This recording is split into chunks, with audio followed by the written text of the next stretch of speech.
If you treat YouTube like any other social media platform, well, then you're doing it all wrong. Today, we'll explain why understanding the true nature of what YouTube truly is a major key to unlocking growth on the platform. Hey, welcome back, guys. You guys know Grant and I were big fans of YouTube, and today we're going to be discussing why YouTube is not social media. So let's just start by defining what social media is. So Grant, what would you traditionally define as a social media platform? So to me, a social media platform is a network. It's a place where conversations can happen. And I feel like YouTube isn't quite a social media platform. And that's actually a good thing. So to me, YouTube stands above all of the other social media platforms, Facebook, Instagram, TikTok, all of these things, because generally speaking, I think the audience is a lot more limited. It tends to be less loyal. Whereas YouTube, if you get a YouTube subscriber, that means a lot more than like a follower on Facebook, in my opinion, at least like monetization wise. And at least to me, this bold title of YouTube is not a social media platform, it's true enough because YouTube is so much better than all the other ones. And the reason it's better is because it transcends devices. What I mean by that is you can watch YouTube on a TV, a phone, a laptop, a desktop. TikTok, you watch it on your phone. Facebook, you can use your phone to look at Facebook, but it just isn't the same. It just doesn't have the same pull as YouTube. You can watch incredible videos on YouTube. So to me, I think people come to YouTube, they have a respect for YouTube. An audience has a respect for YouTube, and that they don't have with other platforms, especially like Facebook and Instagram. And that's not to say they don't respect the people they follow.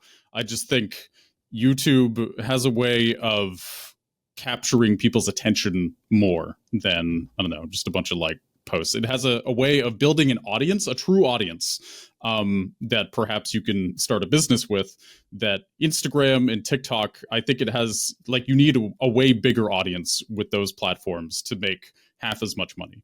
So YouTube is kind of, it's the GOAT. It's the GOAT. It's the best.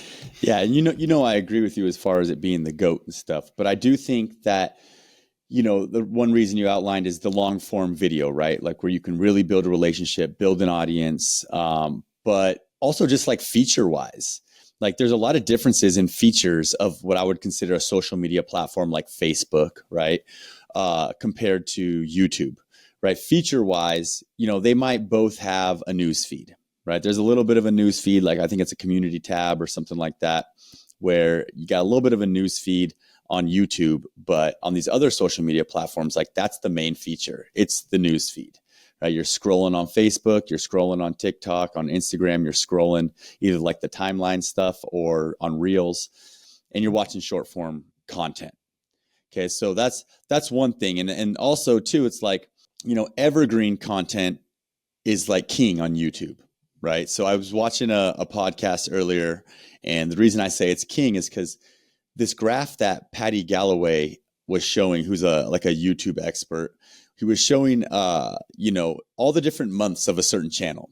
And he was showing that in this month, we got 2 million views on the new videos that we published throughout that month. Okay, so they published maybe 8 videos, 4 videos in that month, whatever. They got 2 million views on those videos. But their backlog of evergreen content had like 20 million views, right? So on these other platforms with the scrolling, right, these social media videos, they're not evergreen. They don't live on forever. They might spike, get 1 million views, 10 million views. Who knows? They might get a lot of views, but then they die off, and they don't get views at all anymore.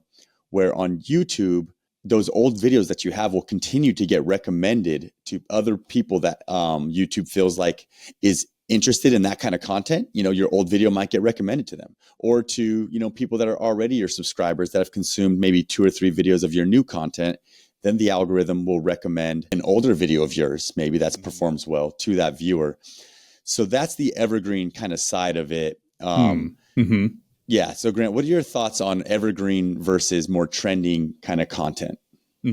So I feel like, as far as YouTube not being social media, that's a very interesting point, because I think the word social media, it tends to imply like current Yeah. things are current. Everything needs to be up to date and fresh and new. Like old content doesn't do well because this is a social place and we're talking and we're having a conversation, and whatever's not happening right now doesn't matter. A lot of social media platforms feel like that, whereas YouTube, not as much. Not even nearly as much. Because Patty Galloway's right. Evergreen content is the best way to build an income or an audience on YouTube. Like news is really hard to do. Always having something new and interesting to say is so hard and it's exhausting. So yeah, I feel like you're onto something. The evergreen nature of YouTube feels more like Netflix to me than it feels like Facebook. It just feels more like Netflix than Facebook to me. It really does. Exactly. And that's exactly what YouTube is. And now that, I don't know the number, something like 40% or 50% of all views on YouTube are now coming from TV. Okay. So more people are watching it on TV, and so it is like a Netflix, right? It is like a streaming platform, but it does have a social component to it, and that's comments. And that's really where kind of the social part of YouTube could be kind of considered social, right? Because everyone has their own accounts, they're commenting on your videos, and that's something that Netflix doesn't have, which, I wonder if that's a conversation that they're having at Netflix. Like, how do we incorporate, comments into this thing? Because that's what builds the community and just, kind of creates a more social atmosphere to view content. So as far as comments go, I think that's a little social. Is there any other social aspects to YouTube, do you think? Well, there's community posts, like the ability to basically text your fan base, just like, hey, here's what's going on with me. The post appears in their feed. It kind of feels like Twitter. People can comment on the post. You can respond to comments on the post. That feels like social media to me. Obviously YouTube has social media aspects, but besides community posts, besides comments, it does feel like just a place to watch videos. And personally, I hope Netflix never introduces comments. I feel like YouTube comments, I spend way too much time reading them. I feel like it's not good for me. Like whenever I'm watching a video and I'm like almost bored with it, but I don't want to like change a video, I end up reading the comments and then I'm like half paying attention to the video. I don't know. I think it's better without comments, personally. Well, Netflix is better without comments. YouTube is what it is. I don't think it should change, but I like that YouTube feels more like Netflix. I think that's why it's so popular. It's just, I didn't know the 50% metric with people watching on TV. Some of those views are definitely me. I watch mostly YouTube on TV these days.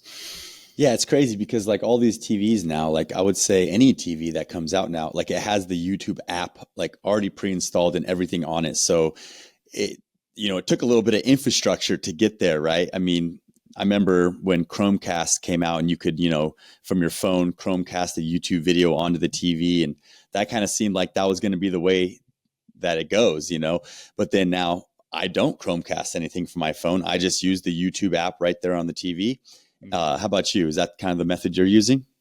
Mostly the TV now. I'd say I use Chromecast occasionally. Sometimes it is easier to find something on my phone.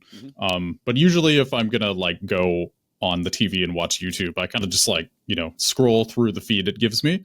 Unless I'm looking for a specific video, in which case I will just Chromecast because, I mean, who wants to search for something with a TV remote? It's awful. Yeah. And that's kind of the next step, I think, for improving this whole YouTube on TV is, the searching, basically. It's so hard to search with a remote and type A, B, C, and click through all that when you really just want to use voice, which is coming very soon. And most TVs do have voice, but it's not really been adopted, I would say, by users because I don't use voice on my TV, even though it has the functionality. Okay. You use it? Yeah. So you're kind of on that new wave. Yeah, it just doesn't necessarily, it's not necessarily accurate. And sometimes, I'll like press the voice button and it just like, it's lagging and I'm like saying the same thing over and over and it's not getting it, or it misinterprets what I'm looking for. And, it works most of the time, not all the time. Yeah. I'm not a big fan of it. So, another reason that YouTube is different than Facebook and TikTok and Instagram and these other social media platforms, I guess, X is another one, right? Is because it's used as a search engine. Okay. And a lot of people want to jump straight to this. Like, oh, it's great for businesses because it's a search engine. It's great for whatever. It's different. It's the best. It's the number 2 search engine in the world. And that is a big reason why it's a powerful platform for sure. But to me, it's not the number one way to grow a YouTube channel. But talk a little bit about the search engine and what's special about the search engine.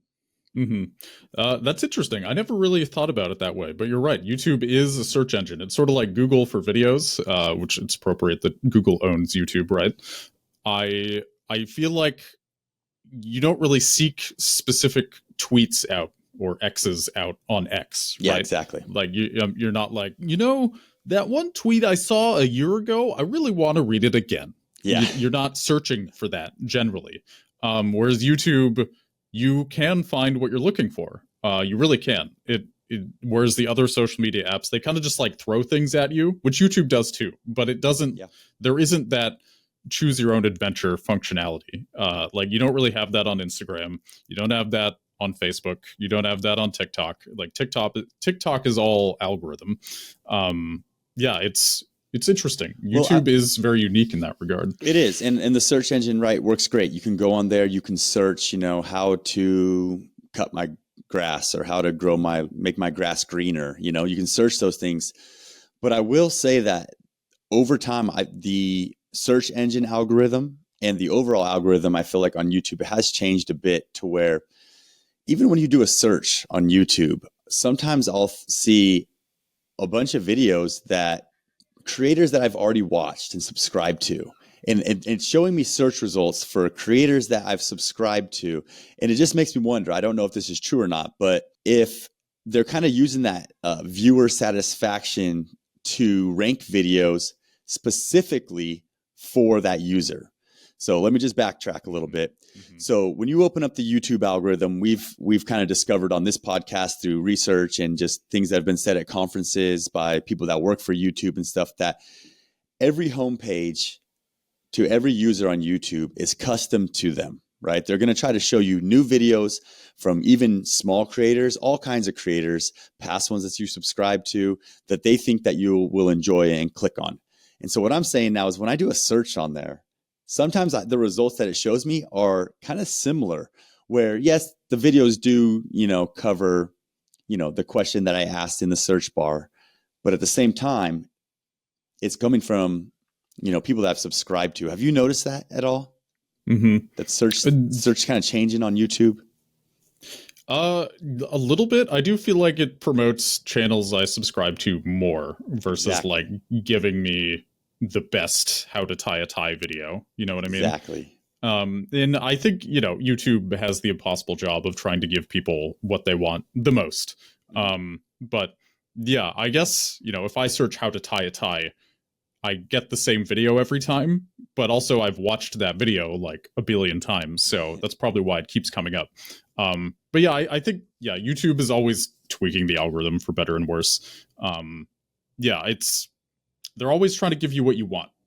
Yep. For better and worse. Yeah, for real. And so I think as far as growing a channel, like, what does this all mean? Well, it means that it's really important that your content is good, so that if somebody is to stumble upon your video and watch it, that they enjoy it. Because if that's what happens, if the watch time's good, if the engagement, the like button's hit, the subscribe button, the comments left or whatever, you're going to get another shot to hook that viewer in again, right? The algorithm's going to recommend it to you. And they could be searching how to tie a tie. And if you have a tie video that's not ranking for how to tie a tie, it could rank for a user that has gone to your channel, hit subscribe, watched a bunch of videos, then went and searched how to tie a tie. I'm starting to see some evidence that the search is changing as well. So so what's the strategy? Well, I think the strategy is create trending video topics. Okay, that's fine. Create a trending video topic about, the fires in California right now. It's a huge topic. It's very sad. That video will get recommended to people that are watching those kind of videos on YouTube for that time. But just know that in time, 2 years from now, that video is going to not be getting recommended. It's not trending. And so it's kind of like a short burst of viewership you might gain and stuff. But you need to mix that strategy along with the search strategy, where you're creating evergreen content that people will search for and that could get recommended to somebody, 5 years from now. So I think that's kind of the strategy I would recommend. How about you? Yeah, I think evergreen videos are always the way to go. You don't necessarily want to be commenting on things that are going to have updates every day or every week. You want to make a video on something timeless. It could be, it could even be a video game character. Maybe the game's kind of old, but if there's a lot of people who like it, then they'll come back to it, to look at the lore or hear your jokes or whatever. Like, evergreen doesn't have to be, it just has to be something that is interesting 5 years from now that is still interesting today, and I'm always going to be in favor of that, as opposed to the, just the really fast paced trend following. It's exhausting. Exhausting, right? Yeah. And I mean, we talk about you're trying to build your library, right? A couple years from now, if your channel's taken off and you get, 100,000 views, like we said earlier, from your new videos you've posted, chances are if you have a nice library, then you're going to get, 500,000 views on your past library videos. And there you go, 600,000 views that month. That's a good month for a channel that's under 100,000 subscribers, I would say. So building the library of evergreen content should be definitely part of everyone's strategy. Let's talk a little bit about monetization. So what are the differences between monetization on YouTube and monetization on these other social media platforms like Instagram or TikTok? So I'm not as familiar with monetization on other platforms, but my understanding is especially ad revenue on YouTube, it just pays better than all of the other platforms by far, by far. It's also, it's easier to build a dedicated audience on YouTube, in my opinion, because of the search functionality. It's because you can like seek out creators. I think that makes it easier to build a dedicated audience because not everything is algorithmically thrown at you and you have some control over the videos you are presented with. That makes it better for building an audience. I think the long form videos on YouTube with the comment feature and kind of the way everything works, it's easier to monetize in the sense that I think the attention is higher quality. Mm-hmm. Like you're not necessarily, like if you watch a long form YouTube video, I think it tends to stick with you a lot better than watching a short form video. And in that sense, a view is just worth a lot more. Somebody is more likely to buy a product that you are selling on YouTube versus TikTok because they feel like they know you better. Yeah. No, I think that's totally, and YouTube makes it easy, right? They give you that ability to put links hyperlinked in your description of every single video, except for shorts, which other platforms don't let you do that. And then, in the end cards and on your actual channel page, they let you put links everywhere. So the opportunity to monetize is way better on YouTube. Plus all the things you mentioned, I think about the relationship you're able to build and the quality of content and stuff. So I think that's important too. So I don't think other platforms at this point have the ad revenue type stuff that YouTube has either. So not just clicking links, but you mentioned it too. You're not super familiar, but I know TikTok has a small fund that they pay creators a little bit of money. But it seems like YouTube has had that figured out, and they were really pioneers in that whole thing. So what would be like your advice to somebody right now that's looking to get started creating content? They're like, look, I have this little side hustle business.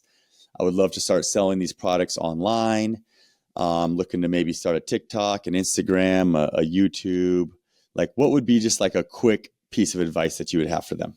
It would depend on what exactly they were selling, like what is the product. But generally speaking, I would recommend making videos where you are featured, and it could be a vlog, it could be talking about some other thing you think is really interesting. Like whatever type of video that you think would be really interesting to make that involves you should make that video. It could be totally unrelated to the product you're selling. So for instance, let's say you have this cool product and it's I don't know, it's like an app, and it's good for organizing time or something, and it's the best of its kind. You created it, but nobody knows about it. What are you going to do? Well, let's say you have some other idea. Maybe you're also a World War II enthusiast. What if You made a YouTube channel talking about interesting battles in World War II, interesting people or historical figures. Like whatever your other niche interest is, you can create a YouTube channel around that. And if you're hosting the video and people feel like they can get to know you, ideally you're like on camera and it's not just like, a microphone.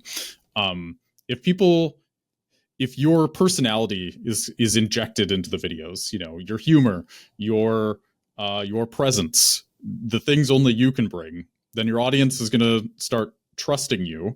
And then if you have this cool app, this time organization app in this example, then you can tell people about that, and then they will download it and you will hopefully make some money off that. You know what I mean? It's kind of like, it doesn't matter what the content is. It just needs to be something that is interesting to you, that your mind focuses on in its free time, that you're passionate about, that you can then create videos on. It could also be vlogs. It could be literally anything. But the important thing is just that you are kind of the center of it all. And then you tie it all together. Once they trust you, then they're going to trust the products that you are selling. And that's a beautiful thing, at least for your wallet. Yep, totally. Mm-hmm. And that's a great strategy. I think it's, building in public is what I always think about if somebody wants to sell a product on YouTube. And that's basically where you're telling the story of your company instead of the product and everything. And that really hooks people in, and it's interesting content, gives you kind of something to talk about. And so that's always a great strategy, I think, for starting on YouTube for any kind of business. Just remember that YouTube, it's not social media. Okay. This is different. You need to be a little bit of an artist. You need to create some good storytelling, some good videos. And if you're able to do all that, then the views will come. But, you got to keep in mind that it's not social media, and that it's actually a video streaming platform that people want to consume on their TV, on their phones, and on their computer. And with that said, I think that's a good closing point to just bring awareness that YouTube is going to be what we watch on TV in the near future. And everybody has the opportunity to create content. YouTube channel is free. So go ahead. If you're kind of been kicking the tire and want to really start a YouTube channel, go ahead and get started now. It's free. And who knows, you could be getting viewed on someone's TV in their living room very soon. So Grant, any further final words here? Make a YouTube channel, make videos. You won't be disappointed. Even if you are, it'll still be better than not doing it. Exactly. You don't know until you try. So, all right, with that said, thank you guys so much for watching. Hit subscribe if you're watching on YouTube. And if you are listening on an audio-only platform, you can follow us there as well. With that said, we'll see you guys in the next episode. Later, everyone.